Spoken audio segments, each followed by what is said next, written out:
여러분, 아라비아에서는 일반 말과 명말을 구분하는 독특한 풍속과 방법이 있다고 합니다. 여러분, 어떻게 우리가 명말을 선별을 할까요?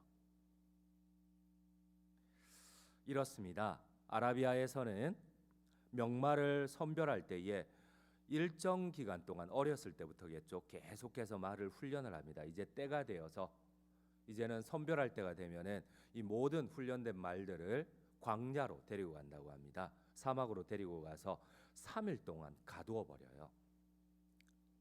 음식은커녕 물도 못 마시게 합니다. 여러분, 말이 어떨까요? 그 뜨거운 광야에서, 사막에서 아무것도 못 먹고 물도 마시지 못합니다. 3일 동안. 그리고 3일이 지나서 이 조련사가 문을 개방을 합니다. 그럼 말은 미친 듯이 물을 찾아 달리기 시작을 합니다. 그리고 이 말들이 물가에 다다라서 물을 딱 마실 그 즈음에 지금까지 훈련한 대로 조련사가 멈추라는 이 주인의 나팔을 불어버립니다. 여러분, 어떤 일이 일어날까요? 평생을 훈련을 받았지만 이 말들이 그 물 앞에서, 생명이 달린 일 앞에서 거의 대다수는 무너진다고 합니다. 그런데 유일하게 명마만 그 죽음의 이 갈증 앞에서 유일하게 멈추어 선다고 합니다. 이것이 아라비아에서 명말을 선별하는 방법이라고 합니다. 여러분, 우리는 수많은 시간 신앙의 훈련을 합니다. 근데 나는 생명과도 같이 중요하게 생각하는 일들을 혹시나 행할 때에 한번 하나님의 음성을 귀 기울여 보신 적 있으십니까? 하나님의 뜻을 들으려고, 분별하려고 노력한 적 있습니까? 오늘 성경 역시도 마찬가지입니다.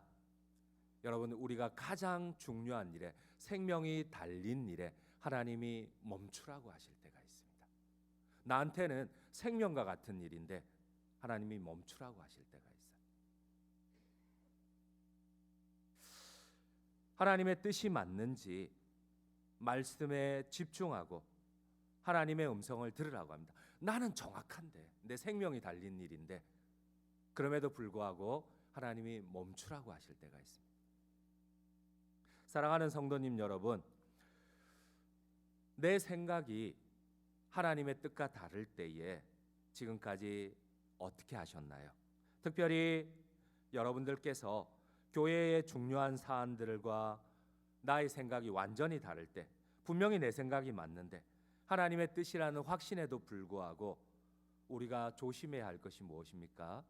오늘 성경에 나오는 안디옥 교회가 그랬습니다. 여러분, 오늘 본문을 보면서 이해가 되지 않는 거예요. 여러분, 아마 초대교회 당시에 가장 위대한 사도를 꼽으라면 여러분 머릿속에 어떤 사람이 떠오릅니까? 당연히 사도 바울입니다. 그리고 가장 인격적이고 가장 하나님 앞에 모범적인 사도를 꼽으라면 당연히 바나바입니다. 근데 오늘 사도 바울과 바나바가 이 하나님의 뜻을 받았는데 이 하나님의 뜻이 교회와 완전히 충돌이 일어나는 거예요. 교회가 받아들이지를 못하는. 근데 이 교회 역시도 이해가 안 되는 게, 여러분, 초대 교회 가운데 가장 바람직한 교회가 안디옥 교회입니다. 여러분, 안디옥 교회에서는 예수쟁이 그리스도인이라는 말이 처음 불려지고 만들어진 곳이 안디옥 교회입니다. 가장 헌신적인 성도들이 모인 곳이 안디옥 교회예요. 근데 여러분, 이해가 됩니까? 하나님께 받았던, 사도 바울과 바나바가 받았던 말씀과 가장 헌신적인 성도들로 이루어진 안디옥 교회가 다툼과 쟁론과 분쟁이 일어나요. 어떻게 해야 될까요?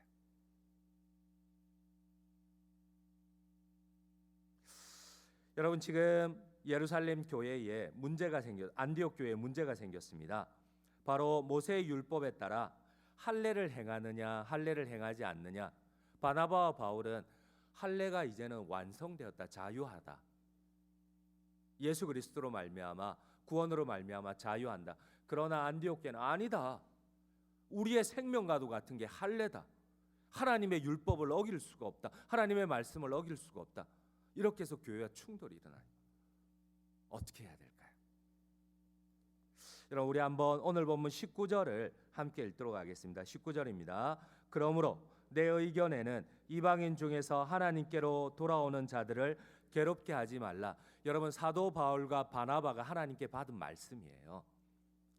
그런데 안디옥 교회는 이거를 용납할 수가 없는 거예요. 오늘 15장은 이렇게 시작이 됩니다. 우리 한번 2절 말씀을 15장 2절을 함께 읽도록 하겠습니다. 바울 및 바나바와 그들 사이에 적지 아니한 다툼과 변론이 일어난지라. 형제들이 이 문제에 대하여 바울과 바나바와 및 그 중에 몇 사람을 예루살렘에 있는 사도와 장로들에게 보내기로 작정하니라. 여러분 안디옥 교회는요, 우리가 요즘 새벽 예배 때 묵상하는 교회가 고린도 교회입니다. 고린도 교회는 음란과 우상 숭배와 간음과 성도들 간의 도적질과 사기와 문제가 끊이지 않는 교회예요. 지금 우리가 묵상하고 있는 이 새벽마다. 근데 오늘 본문에 나오는 안디옥 교회는 고린도 교회와는 완전히 다른 교회입니다. 여러분 제일 처음에 그리스도인의 모범을 보여준, 그리스도인의 희생을 보여준, 헌신을 보여준 안디옥 교회. 그래서 사람들이 안디옥 교회 성도들을 보고 이방인 가운데 이렇게, 저 예수쟁이들, 예수와 똑 닮은 사람들, 예수와 똑같이 헌신하고 예수와 똑같이 희생하는 사람들, 저 예수쟁이들, 이게 안디옥 교회예요. 그럼 고린도 교회 완전히 다른 사람들이 안디옥 교회예요. 근데 이 안디옥 교회가 바울과 바나바가 들었던, 하나님께 받았던 말씀을 용납을 못하는 거예요. 이 교회와 가장 위대한 사도인 바울과 바나바 간에 충돌이 일어났어요. 다툼이 일어났어요. 끊임없는 논쟁이 일어났어요. 여러분 우리는 오늘 내가 생명과도 같은 이 하나님의 음성을 들었는데 어떻게 해야 될까요?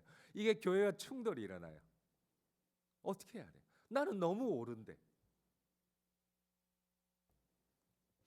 여러분 우리는 오늘 본문에 나오는 이 할례에 대해서 너무 가볍게 생각해요. 지금 뭐 할례하는 교회가 어디 있어요?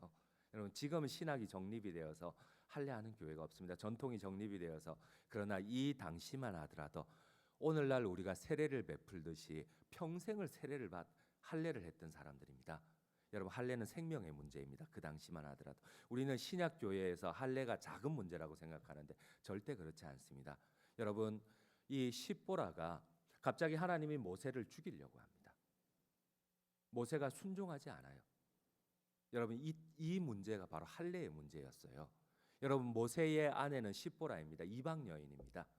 모세는 어렸을 때부터 할례를 행하는 것이 맞아요. 근데 여러분 그렇잖아요. 불신 결혼이 이렇게 쉽지 않은 것 가운데 하나가 이런 문제거든요. 이방 여인이 자기 난지 8일밖에 안 되는 아들을 할례를 행한다. 그 표피를 돌칼로 잘라버린다. 말도 안 되는 이야기입니다. 남편이 져요. 그런데 하나님이 계속 불순종하는 모세를 향하여서 하나님이 진노를 하십니다.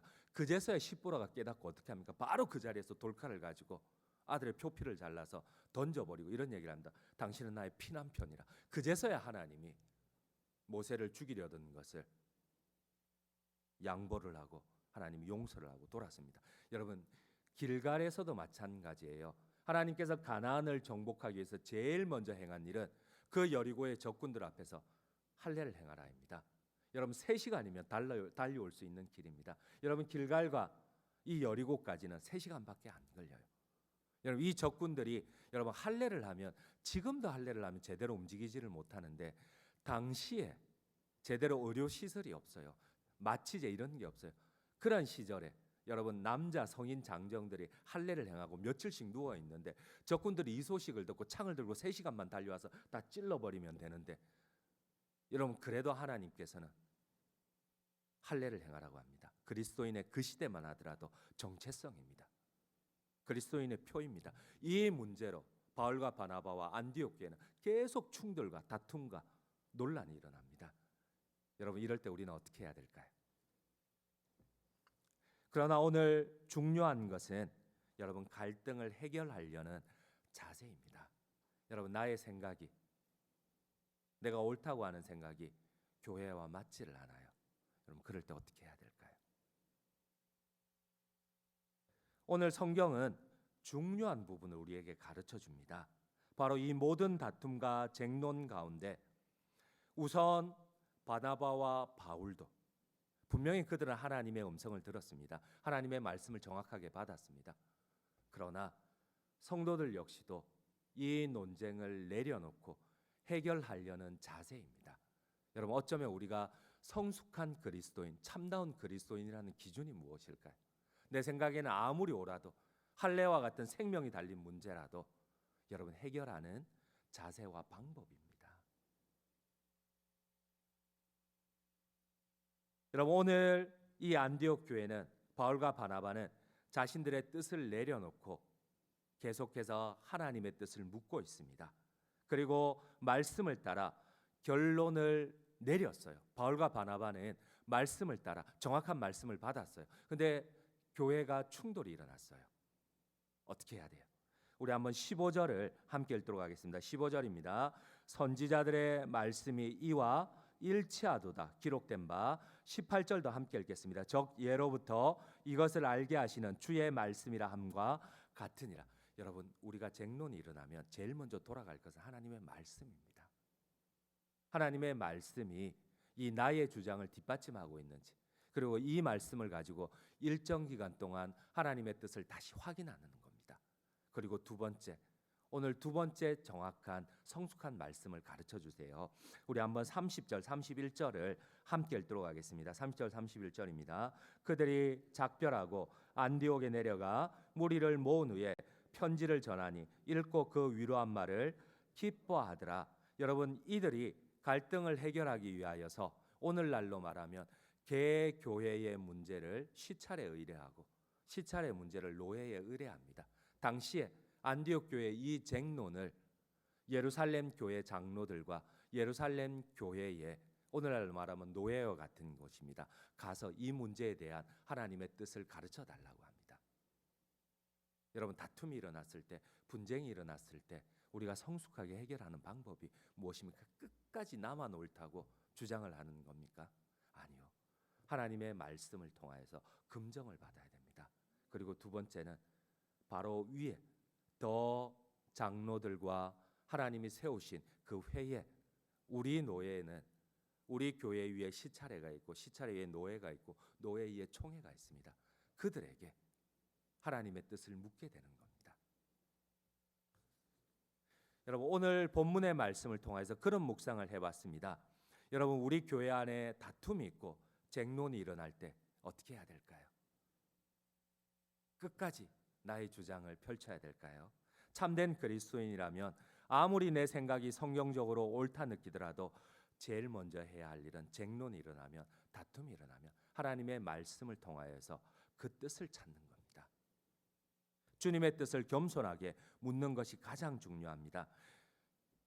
여러분, 저는 한 가지, 우리 교육자들도 알고 당회원들도 아는데, 한 가지 문제가 있으면 최소한 한 1년, 2년은 기도를 하고 정책을 펼칩니다. 우리가 구역을 바꿀 때 저는 3년을 기도하고 준비를 했었습니다. 근데 여러분, 제가 3년을 기도하고 준비하는데 때로는 이것을 당회에 내놓는다고 당회가 여러분 허락을 할까요? 허락을 안 할까요? 대다수는 진리의 문제가 아니라면 당회원들은 저를 따릅니다. 웬만하면 다 양보를 합니다.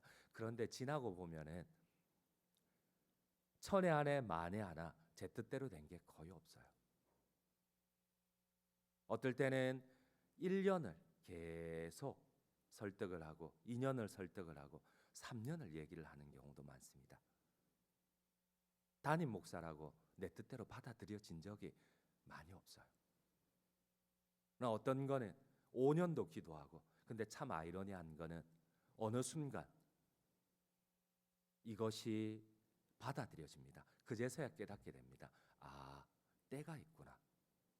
나는 이게 전부인 줄 알았는데, 여러분, 어쩌면 저는 목회 전문가입니다.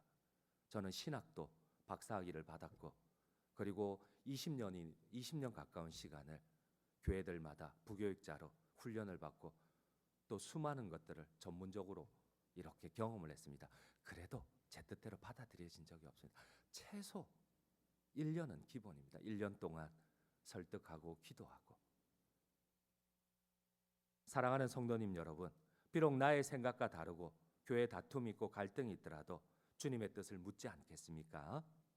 먼저 기도하고 그리할 때에 서로의 생각이 다르도 주님의 질서와 끝까지 인도하심에 순종하여 우리 모두가 하나 되어 그리스도의 몸된 장전 중앙교회를 세워가시기를 간절히 주님의 이름으로 축원드립니다.